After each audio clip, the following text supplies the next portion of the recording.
Coming up on today's episode of Airborne Unlimited.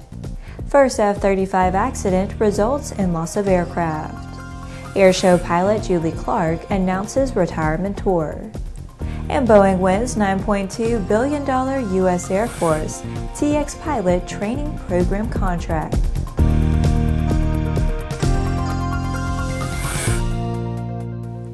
Hello, I'm Laura Hudson. It's October 1st, and this is Airborne Unlimited. Last week was both good and bad for the F-35 program. An F-35B went down near MCAS Beaufort in South Carolina, though local authorities quickly confirmed that the pilot from the military plane crash safely ejected. Law enforcement later added that the pilot in this morning's military plane crash on Little Barnwell Island safely ejected and was rescued by responding emergency services personnel. The pilot was transported to a medical facility for evaluation.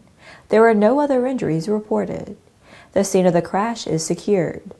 Residents and guests are asked to temporarily avoid Little Barnwell Island and the Grays Hill boat landing, while emergency services personnel assess the area for safety. Beaufort is the home of the Marine Fighter Attack Training Squadron 501, where training for new F-35 pilots is conducted. The accident is the first to involve an F-35 Lightning II aircraft, though there have been other issues with the airplane, including engine fires and malfunctioning equipment. The accident occurred just before noon on Friday. On a more positive note, an F-35B was involved in the first combat mission for the aircraft against targets in Afghanistan the day before. After the break, airport workers unite to announce worldwide demonstrations.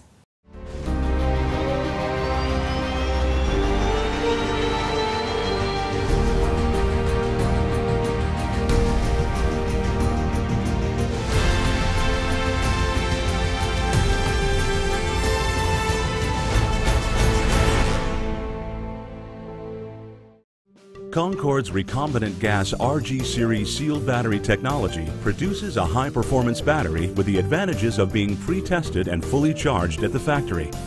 Find out more about Concorde's entire line of batteries at www.concordebattery.com. Concorde, the heart of your aircraft. Sandia introduces the new SAI 340 Quattro TSO'd airspeed, attitude, altitude, and slip. With integral backup battery, safety never looked so good. See it now at www.sandia.aero. Welcome back. If you have a story suggestion for Airborne Unlimited, Aero-TV, Airborne Unmanned, the AMA Drone Report, our website or podcast, just email to news-by@aero-news.net. With so much news coming out of the aviation industry, we're summarizing some other interesting stories in a brief segment we call Around the Patch.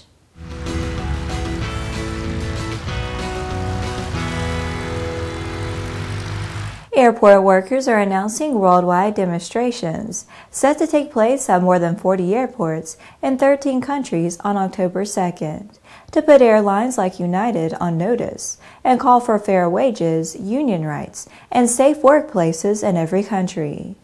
Through the International Transport Workers Federation and the UNI Global Union, airport workers are planning protests at airports that control a whopping 36% of world air travel, where nearly 4 million people pass through each day.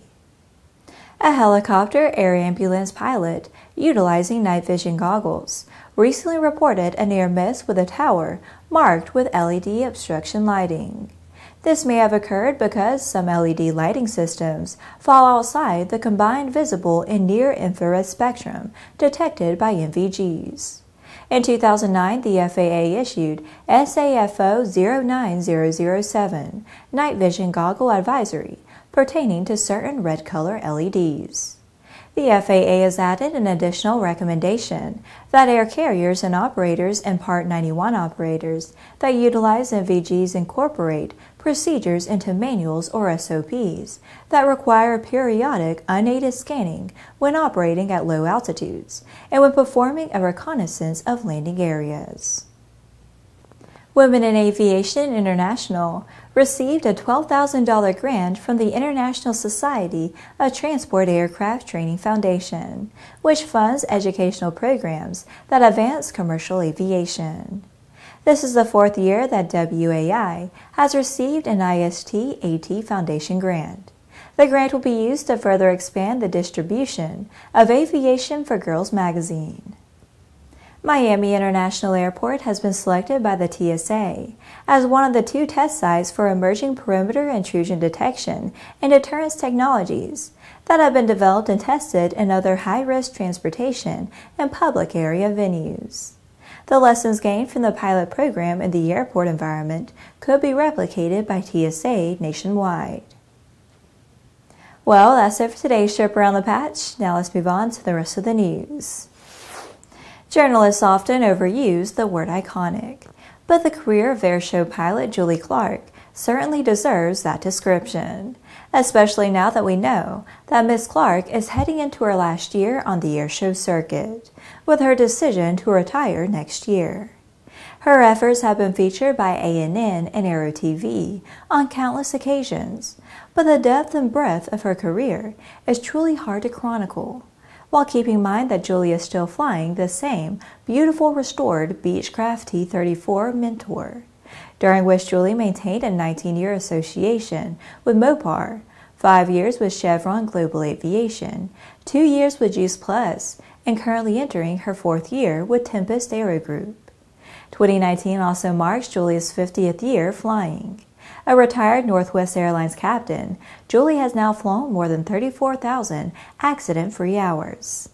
In recognition of her achievements, Julie has received more than 40 individual awards from her peers, fans, government, and industry. Among them are the Crystal Eagle, the Art Scholl and Bill Barber Showmanship Awards, and she has been inducted in the Women in Aviation Pioneer Hall of Fame, the ICAS Foundation Airshow Hall of Fame, and the Minnesota Aviation Hall of Fame. After these messages, Boeing wins $9.2 billion USAF TX pilot training program contract. There's a difference between charting a steady course and pushing for the ceiling.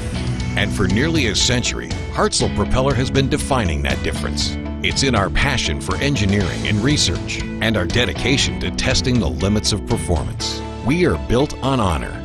We are Hartzell Propeller. Based on the popular Sling II LSA, the Sling 4 was designed to be the most practical and desirable lightweight 4-place experimental aircraft on the market. Find out more about this 115 horsepower turbocharged airplane at airplanefactory.com. Welcome back. After a hard-fought competition, U.S. Air Force pilots will soon train for combat with TX jets and simulators from Boeing. This announcement is the culmination of years of unwavering focus by the Boeing and Saab team, said Leanne Caret, President and CEO of Boeing Defense, Space and Security. It is a direct result of our joint investment in developing a system centered on the unique requirements of the U.S. Air Force. We expect TX to be a franchise program for much of the century.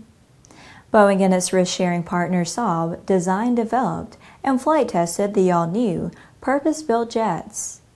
This selection allows our 2 companies to deliver on a commitment we jointly made nearly 5 years ago, said Håkan Busch, President and CEO of Saab. It is a major accomplishment for our partnership with Boeing and our joint team, and I look forward to delivering the first trainer aircraft to the Air Force. Boeing is now cleared to begin placing orders with its suppliers, including Saab. More than 90% of Boeing's offerings will be made in America, supporting more than 17,000 jobs in 34 states. Well, that's our program for today. Remember that Airborne Unlimited is streamed on Monday, Wednesday, and Friday, alternating with Airborne Unmanned on Tuesday and the AMA Drone Report each Thursday. Additional breaking news bulletins may be posted for important stories that fall outside of our normal deadlines. If you're watching us on YouTube, please subscribe and do check us out on Facebook and Twitter. Get comprehensive, real-time, 24/7 coverage of the latest aviation and aerospace stories anytime at aero-news.net. We'll see you tomorrow.